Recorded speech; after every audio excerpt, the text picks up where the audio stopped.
आप देख रहे हैं बिहार समाचार, जहां आपको मिलती है बिहार की दिन भर की ताजा और बड़ी खबरें। आज की पहली खबर, बिहार के स्कूल कॉलेजों में अब छात्र पढ़ेंगे योग। सीएम सम्राट चौधरी का बड़ा ऐलान। भारत समेत पूरी दुनिया में विश्व योग दिवस की धूम है। रविवार यानी 21 जून को दुनिया भर में लोगों ने अलग अलग जगहों पर योग किया। दरअसल बिहार के स्वास्थ्य मंत्री ने अंतर्राष्ट्रीय योग दिवस पर देशवासियों को बधाई देते हुए कहा कि मैंने मुख्यमंत्री सम्राट चौधरी से अनुरोध किया है कि बिहार के जितने भी स्कूल और कॉलेज हैं, उसके पाठ्यक्रम में योग को शामिल किया जाए। स्वास्थ्य मंत्री निशांत कुमार ने कहा कि स्कूल कॉलेजों में योग से संबंधित आधे घंटे का एक प्रोग्राम होना चाहिए, जिसमें योग, ध्यान इत्यादि चीजें कराई जाए। अब इलाज के लिए नहीं बिकेगी जमीन। बंगाल के फैसले से किशनगंज में जगी उम्मीद की नई रोशनी। सीमांचल के मक्का और चाय उत्पादक किसानों के लिए पश्चिम बंगाल से एक बेहद राहत भरी खबर आई है। 1 जुलाई 2026 से बंगाल में लागू हो रही आयुष्मान भारत योजना का सीधा फायदा किशनगंज के उन हजारों गरीब परिवारों को मिलेगा, जिन्हें गंभीर बीमारियों के इलाज के लिए मजबूरन सिलीगुड़ी या कोलकाता के बड़े अस्पतालों का रुख करना पड़ता है। पश्चिमी चंपारण में ट्रैक्टर ट्राली से पकड़ी गई शराब की बोतलें लूट ले गए ग्रामीण। पश्चिम चंपारण जिले के नरकटियागंज के मल्दी गांव के सरेह में भारी मात्रा में शराब पकड़ी गई है। ट्रैक्टर ट्रॉली में खरपतवार के नीचे छिपाकर रखी गई करीब 480 लीटर अंग्रेजी शराब बरामद की है। हालांकि पुलिस के पहुंचने से पहले कुछ लोग शराब की बोतलें और पॉकेट लेकर फरार हो गए। वहीं तस्कर भी मौके से भागने में सफल रहे। पीएम किसान योजना की 23वीं किस्त जारी। देश भर के करोड़ों किसानों का इंतजार आखिरकार खत्म हो गया। प्रधानमंत्री नरेंद्र मोदी ने शुक्रवार 20 जून 2026 को पश्चिम बंगाल के हुगली से प्रधानमंत्री किसान सम्मान निधि योजना की 23वीं किस्त जारी कर दी। इस दौरान 9 करोड़ 44 लाख से अधिक पात्र किसानों के बैंक खातों में डायरेक्ट बेनिफिट ट्रांसफर डीबीटी के माध्यम से 2-2 हजार रुपए भेजे गए। बिहार वासी ध्यान दें, शहरों में मकान निर्माण के नए मानक तय नियमों के उल्लंघन पर होगी कार्रवाई। बिहार के शहरी इलाकों में बनने वाले भवनाएं में मकान के कमरे, रसोई, शौचालय आदि के क्षेत्रफल और ऊंचाई के मानक तय कर दिए गए हैं। भवन की ऊंचाई, चौड़ाई और क्षेत्रफल के मानक भी निर्धारित किए गए हैं। न्यूनतम मानकों का पालन करना सभी बिल्डर या मकान निर्माण करने वालों के लिए जरूरी होगा। नगर विकास एवं आवास विभाग ने भवन निर्माण उपविधि के ड्राफ्ट में इसे शामिल किया है। जल्द ही इस ड्राफ्ट पर अंतिम स्वीकृति ली जाएगी, जिसके बाद इसका अनुपालन अनिवार्य किया जाएगा। बिहार में मानसून की मौजूदगी के बावजूद लोगों को अभी अच्छी बारिश के लिए थोड़ा इंतजार करना होगा। मौसम विभाग के अनुसार अगले 7 दिनों तक राज्य में मौसम का मिजाज मिला जुला रहेगा। कहीं तेज धूप और उमस परेशान करेगी, तो कहीं हल्की से मध्यम बारिश होने की संभावना है। विभाग के अनुसार प्रदेश के ज्यादातर हिस्सों में आज मौसम सामान्य रहेगा। हालांकि पूर्वी और सीमांचल के जिलों में बादल छाए रहने के साथ साथ बारिश की संभावना है। पश्चिम और मध्य बिहार के कुछ जिलों में 22 जून तक हीट वेव जैसी स्थिति बनी रह सकती है। 23 जून के बाद बारिश की संभावना है। बेउर जेल में 150 पुलिस कर्मियों ने 2 घंटे की छापेमारी, कैदियों के बिस्तर, सामान और शौचालय को भी किया सर्च। पटना के बेउर केंद्रीय कारा में छापेमारी अभियान चलाया गया। जेल मुख्यालय के अधिकारियों और पटना प्रशासन की टीम ने एडीएम लॉ एंड ऑर्डर के नेतृत्व में विशेष कार्रवाई की। अभियान में लगभग 150 पुलिसकर्मी और अधिकारी शामिल थे। अचानक कार्रवाई से कैदियों के बीच भी अफरा तफरी की स्थिति देखी गई। वैभव सूर्यवंशी ने वर्ल्ड रिकॉर्ड तोड़ा। 11 बॉल में अर्धशतक। वैभव सूर्यवंशी ने 50 ओवर की क्रिकेट में सबसे तेज हाफ सेंचुरी बनाने का 20 साल पुराना वर्ल्ड रिकॉर्ड तोड़ दिया है। वैभव ने श्रीलंका ए के खिलाफ अभी चल रहे ट्राई सीरीज के फाइनल में 29 बॉल पर 94 रन बनाए। उन्होंने सिर्फ 11 गेंदों पर हाफ सेंचुरी पूरी कर ली। वैभव से पहले इस फॉर्मेट की फास्टेस्ट हाफ सेंचुरी श्रीलंका के कौशल्य विराटने ने बनाई थी। नोटिस के बाद भी खान सर के अस्पताल में फायर सेफ्टी के इंतजाम नहीं हुए। नोटिस मिलने के बावजूद खान सर के अस्पताल में फायर सेफ्टी से जुड़े खामियों को अब तक दूर नहीं किया जा सका है। 7 जून को अग्निशमन विभाग ने खान सर के पटना स्थित अस्पताल में फायर सेफ्टी के लिए किए गए इंतजामों की ऑडिट की थी, लेकिन इस ऑडिट में कई कमियां उजागर होने के बाद अस्पताल प्रबंधन को नोटिस दिया गया था। पटना में अब पानी पीना हुआ महंगा, प्रॉपर्टी टैक्स के आधार पर वसूला जाएगा शुल्क। पटना नगर निगम की बैठक में निर्णय लिया गया कि घरेलू उपभोक्ताओं से वाटर टैक्स उनकी प्रॉपर्टी टैक्स श्रेणी के आधार पर लिया जाएगा। जिनका प्रॉपर्टी टैक्स कम होगा उनसे कम शुल्क और जिनका अधिक होगा उनसे अधिक शुल्क वसूला जाएगा। अनुमान के अनुसार यह राशि लगभग 40 रुपए से 150 रुपए प्रति माह तक हो सकती है, ताकि आम लोगों पर अतिरिक्त बोझ न पड़े। बिहार में नई दरों पर शुरू हुई जमीन की रजिस्ट्री, स्टैंप ड्यूटी में बढ़ोतरी। शनिवार से जमीन निबंधन नई दरों पर प्रारंभ हो गया है। राज्य सरकार द्वारा निर्धारित संशोधित सर्किल रेट लागू होने के कारण जमीन की खरीद बिक्री महंगी हो गई है। शुक्रवार से स्टैंप ड्यूटी में 1% की वृद्धि लागू की गई थी। नई दरों के प्रभाव से फुलवारी शरीफ के शहरी क्षेत्रों में जमीन के मूल्यांकन में 100% तक तथा ग्रामीण क्षेत्रों में लगभग 60% तक की वृद्धि हुई है। बख्तियारपुर पीपा पुल फिर चालू, 50,000 आबादी को राहत। पटना जिले के बख्तियारपुर स्थित बाढ़ अनुमंडल के दियारा क्षेत्र में पीपा पुल हटाए जाने से पैदा हुआ संकट फिलहाल टल गया है। स्थानीय विधायक अरुण कुमार शाह की पहल के बाद पुल के दोनों छोर से हटाई गई प्लेटों को दोबारा लगा दिया गया है और लोगों का आवागमन फिर शुरू कर दिया गया है। पीपा पुल हटने से दियारा क्षेत्र के करीब 10 गांवों की लगभग 50,000 आबादी सीधे प्रभावित हो रही थी। पटना में जल जमाव रोकने के लिए बनाया हाईटेक कंट्रोल रूम। पटना में बारिश के मौसम में जल जमाव की स्थिति न बने, इसे लेकर बिहार शहरी आधारभूत संरचना विकास निगम लिमिटेड बुडको द्वारा विशेष कंट्रोल रूम बनाया गया है। 27 कैमरों और 9 सेंसर से शहर में जल जमाव वाले इलाकों की निगरानी की जा रही है। इसके साथ ही पहली बार वायरलेस का इस्तेमाल किया जा रहा है। वॉकी टॉकी के माध्यम से भी कोऑर्डिनेट किया जा रहा है। हर समय कैमरे से पंपिंग स्टेशनों की लाइव निगरानी की जा रही है और सेंसर के माध्यम से वाटर लेवल पर नजर रखी जा रही है।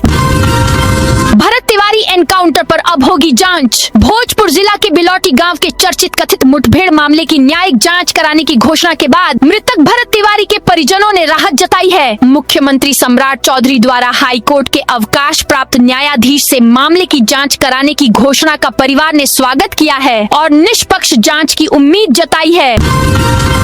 पटना में साइबर ठगों ने 4 लोगों से ठगे 4,82,000 रुपए। राजधानी में साइबर बदमाश लगातार लोगों को अपनी ठगी का शिकार बना रहे हैं और उनके खातों से गाढ़ी कमाई उड़ा रहे हैं। ताजा मामलों में इन बदमाशों ने अलग अलग तरीके से 4 लोगों के खातों से कुल 4,82,000 रुपए की अवैध निकासी कर ली है। सभी पीड़ित लोगों ने इस संबंध में पटना के साइबर थाने में मामला दर्ज करा दिया है, जिसके बाद पुलिस जांच में जुट गई है। पीएनजी मिलते ही 3 माह में एलपीजी सरेंडर कराएं। यदि आपके इलाके में पीएनजी पाइपलाइन बिछ चुकी है तो आपको अगले 3 महीने में अपना एलपीजी सिलेंडर सरेंडर करना होगा। खाद्य एवं उपभोक्ता संरक्षण विभाग इसे लागू कराने की तैयारी में जुट गया है। सचिव दीपक आनंद ने राज्य के सभी जिलाधिकारियों को पत्र जारी कर इस नियम को तत्काल प्रभाव से लागू करने और इसकी मॉनिटरिंग का निर्देश दिया है। वाटर टैक्स लगाने के लिए सभी वार्डों में सर्वे कराएगा नगर निगम। ट्रेड लाइसेंस अब भी राज्य सरकार द्वारा जारी किया जाता है। पटना नगर निगम जल्द ही नगर विकास विभाग को प्रस्ताव भेजकर ट्रेड लाइसेंस जारी करने का अधिकार मांगेगा। हालांकि इससे पहले भी कई बार प्रस्ताव भेजा गया है, लेकिन कोई जवाब नहीं आया। शनिवार को सशक्त स्थायी समिति की बैठक में एक बार फिर प्रस्ताव भेजने का निर्णय लिया गया। इसके साथ ही कई अन्य मुद्दों पर चर्चा के बाद सहमति बनी। महापौर सीता साहू की अध्यक्षता में आयोजित बैठक में नगर आयुक्त यशपाल मीणा के साथ ही स्थायी समिति के सदस्य मौजूद रहे। 14 एजेंडों को सर्वसम्मति से स्वीकृति दी गई। नगर निगम बोर्ड बैठक में सफाई पर बवाल। नगर निगम सभागार में शनिवार को महापौर रौनक जहां परवेज की अध्यक्षता में सामान्य बोर्ड की बैठक आयोजित की गई। बैठक की शुरुआत में हाल ही में दिवंगत हुई वार्ड पार्षद मोहसिना खातून को 2 मिनट का मौन रखकर श्रद्धांजलि दी गई। इसके बाद सदन की कार्यवाही शुरू होते ही पार्षदों ने शहर की अव्यवस्थित नालियों, जल जमाव और सफाई व्यवस्था को लेकर जोरदार हंगामा किया। प्रधानमंत्री आवास योजना की धीमी प्रगति और लाभुकों की समस्याओं को लेकर भी पार्षदों ने अधिकारियों को घेरा। खान सर और 3 आरोपितों की गिरफ्तारी पर 25 तक रोक। खान ग्लोबल स्टडीज के निदेशक खान सर उर्फ फैजल खान को कोर्ट से बड़ी अंतरिम राहत मिली है। हत्या के प्रयास और अवैध हथियारों के इस्तेमाल के मामले में उनकी गिरफ्तारी पर 25 जून तक रोक लगा दी गई है। शनिवार को पटना के प्रधान जिला एवं अपर सत्र न्यायाधीश की अदालत में खान सर की अग्रिम जमानत याचिका पर सुनवाई हुई। भागलपुर को जल्द मिलेगा हवाई सफर का तोहफा। भागलपुर और आसपास के जिलों के हवाई सफर का सपना संजोए बैठे लोगों के लिए बहुत बड़ी खुशखबरी है। सुल्तानगंज में प्रस्तावित अजगैबीनाथ ग्रीनफील्ड एयरपोर्ट के निर्माण की दिशा में एक और महत्वपूर्ण पहल शुरू हो गई है। भारत सरकार के प्रतिष्ठित उपक्रम राइट्स लिमिटेड ने एयरपोर्ट के लिए जियो टेक्निकल इन्वेस्टिगेशन भू तकनीकी जाँच कराने को लेकर आधिकारिक टेंडर जारी कर दिया है। इस जाँच रिपोर्ट के आने के बाद ही यह तय होगा कि रनवे, टर्मिनल भवन और अन्य आधारभूत संरचनाओं का डिजाइन कैसा होगा और इसके तुरंत बाद विस्तृत परियोजना रिपोर्ट तैयार की जाएगी। बिहार के 8 जिलों में 5,000 करोड़ की मेगा परियोजना पेयजल के रूप में अब सतही जल को प्राथमिकता दी जाएगी। भूजल पर निर्भरता और उसकी निकासी कम करने के उद्देश्य से लोक स्वास्थ्य अभियंत्रण विभाग ने इसका निर्णय लिया है। इसके लिए केंद्र सरकार को विस्तृत परियोजना रिपोर्ट DPR भेजी गई है। इस DPR के दायरे में दक्षिण पूर्व बिहार के वे 8 जिले हैं जहां भूजल स्तर अपेक्षाकृत कम है। इस पर लगभग 5,000 करोड़ रुपए खर्च अनुमानित है। पटना JDU की राष्ट्रीय और राज्य परिषद की बैठक पटना स्थित जदयू प्रदेश कार्यालय में पार्टी की राष्ट्रीय परिषद और राज्य परिषद की बैठक शुरू हो गई है। जानकारी के मुताबिक बैठक संगठनात्मक मजबूती, सदस्यता विस्तार और आगामी राजनीतिक कार्यक्रमों को लेकर बुलाई गई है। बैठक में निशांत कुमार, केंद्रीय मंत्री ललन सिंह, जदयू के राष्ट्रीय कार्यकारी अध्यक्ष संजय झा समेत कई बड़े नेता मौजूद हैं। बैठक के बाद निशांत कुमार नेताओं और कार्यकर्ताओं को संबोधित करेंगे। मंत्री अशोक चौधरी ने कहा, निशांत कुमार भविष्य के नेता हैं। आने वाले समय में उन्हें बड़ी जिम्मेदारी दी जाएगी। पटना में PNG कनेक्शन की रफ्तार धीमी, सभी घरों तक पहुंचने में लगेंगे 18 साल। राजधानी में पाइप्ड नेचुरल गैस PNG का नेटवर्क के तेज विस्तार के लिए गेल के साथ साथ जिला प्रशासन भी मुस्तैदी दिखाकर रहा है। बावजूद इसके यदि उपभोक्ताओं को कनेक्शन देने की मौजूदा रफ्तार रही तो कम से कम 18 वर्ष सभी घरों तक कनेक्शन पहुंचाने में लग जाएंगे। बिहार में मुख्यमंत्री महिला रोजगार योजना की दूसरी किस्त जल्द जारी की जाएगी। इस योजना में महिलाओं को 2,10,000 रुपए की सहायता दी जानी है। 10,000 रुपए की पहली किस्त दी जा चुके हैं। यह घोषणा मुख्यमंत्री सम्राट चौधरी ने की। वे शनिवार को बामेती सभागार से वीडियो कॉन्फ्रेंसिंग के जरिए प्रधानमंत्री किसान उत्सव दिवस कार्यक्रम में शामिल हुए थे। नए आवास में लालू राबड़ी को मिलेंगे 8 कमरे। बिहार विधान परिषद में नेता प्रतिपक्ष राबड़ी देवी जल्द ही 10 सर्कुलर रोड स्थित सरकारी आवास छोड़कर 39 हार्डिंग रोड स्थित नए सरकारी बंगले में शिफ्ट होंगी। फिलहाल 39 हार्डिंग रोड स्थित बंगले को अंतिम रूप दिया जा रहा है। आवास को तैयार करने में 50 से अधिक मजदूर दिन रात जुटे हुए हैं। बंगले में कुल 8 कमरे हैं। राजद सुप्रीमो लालू प्रसाद यादव के लिए ग्राउंड फ्लोर पर एक विशेष कमरा तैयार किया जा रहा है ताकि उन्हें सीढ़ियां चढ़ने की जरूरत न पड़े। यूपी के किसान की बेटी श्रद्धा बनी BPSC टॉपर। बिहार लोक सेवा आयोग BPSC ने लंबे इंतजार के बाद शनिवार को 17वीं संयुक्त प्रतियोगिता परीक्षा का फाइनल रिजल्ट जारी कर दिया है। 17वीं BPSC की टॉपर यूपी की श्रद्धा पांडे बनी है। यूपी के प्रतापगढ़ के रानीगंज क्षेत्र स्थित पचरास गांव की निवासी श्रद्धा पांडे फिलहाल असिस्टेंट कमिश्नर वाणिज्य कर के पद पर लखनऊ में पोस्टेड हैं। श्रद्धा ने सेल्फ स्टडी और डिजिटल लाइब्रेरी से पढ़ाई करके यह मुकाम हासिल किया है। पटना के डाक बंगला चौराहे पर विवादित जमीन को लेकर बवाल। पटना के कोतवाली थाना क्षेत्र स्थित डाक बंगला चौराहे के पास विवादित जमीन पर कब्जे को लेकर शनिवार को 2 पक्षों के बीच जमकर विवाद हो गया। मामला इतना बढ़ गया कि मौके पर तनाव की स्थिति स्थिति बन गई। विवाद के दौरान 4 दुकानों के सामने लोहे के खंभे और शटर लगाकर रास्ता बंद कर दिया गया। सूचना मिलने के बाद पुलिस मौके पर पहुंची और हालात को नियंत्रित किया। गोपालगंज में प्राथमिक कक्षाएं 27 जून तक स्थगित। गोपालगंज में भीषण गर्मी और लू हीटवेव के प्रकोप को देखते हुए जिलाधिकारी पवन कुमार सिन्हा ने स्कूलों के संचालन समय में महत्वपूर्ण बदलाव का आदेश जारी किया है। बच्चों के स्वास्थ्य पर बढ़ते तापमान के प्रतिकूल प्रभाव को ध्यान में रखते हुए यह निर्णय लिया गया है। बिहार पर्यटन को मिलेगी नई पहचान। पटना के जेपी गंगा पथ में होने जा रहा ये काम राजधानी के गंगा तट स्थित जेपी गंगा पथ उद्यान पर्यटन स्थल के रूप में विकसित होगा। पहले चरण में 6 किलोमीटर लंबा ग्रीन पार्क कॉरिडोर का विकास किया जा रहा है। दूसरे चरण में लगभग 25 किलोमीटर तक इसे विकसित किया जाएगा। इससे पटना सिटी का क्षेत्र में जुड़ेगा। गंगा तट के साथ हरित पर्यटन गलियारे का निर्माण होगा। सीवान सदर अस्पताल में एम्बुलेंस माफिया की रंगबाजी। इलाज शुरू होने से पहले घायल को निजी अस्पताल ले जाने लगा। सीवान सदर अस्पताल में शनिवार की रात निजी एम्बुलेंस चालकों की मनमानी का एक और मामला सामने आया। सड़क दुर्घटना में घायल 2 युवकों को प्राथमिक उपचार शुरू होने से पहले ही निजी एम्बुलेंस चालक अपने वाहन में बैठाकर निजी अस्पताल ले जाने लगे। परिजनों के विरोध और हंगामे के बाद चालक मरीजों को अस्पताल में छोड़कर फरार हो गए। घटना ने अस्पताल परिसर में सक्रिय एम्बुलेंस माफिया और सुरक्षा व्यवस्था पर गंभीर सवाल खड़े कर दिए हैं। गोपालगंज में इंटरस्टेट गाड़ी चोर गैंग का खुलासा। गोपालगंज पुलिस ने एक अंतर्राज्यीय वाहन चोर गिरोह का भंडाफोड़ किया है। मोहम्मदपुर थाना पुलिस ने कार्रवाई करते हुए गिरोह के 3 सक्रिय सदस्यों को गिरफ्तार किया है। आरोपियों के कब्जे से 11 चोरी की मोटरसाइकिलें और 2 मोबाइल फोन बरामद किए गए हैं। शुरुआती जांच में पता चला है कि यह गिरोह चोरी की बाइकों के फर्जी दस्तावेज और स्मार्ट कार्ड तैयार कर उन्हें असली बताकर बाजार में बेचता था। बिहार के रेल यात्रियों की खुली किस्मत। बिहार के मिथिलांचल और उत्तर बिहार के रेल यात्रियों के लिए भारतीय रेलवे की ओर से एक बड़ी सौगात सामने आई है। रेलवे द्वारा दरभंगा खातीपुरा जयपुर के बीच एक बिल्कुल नई अमृत भारत एक्सप्रेस ट्रेन सेवा शुरू करने का फैसला लिया गया है, जिसका परिचालन आज से शुरू हो रहा है।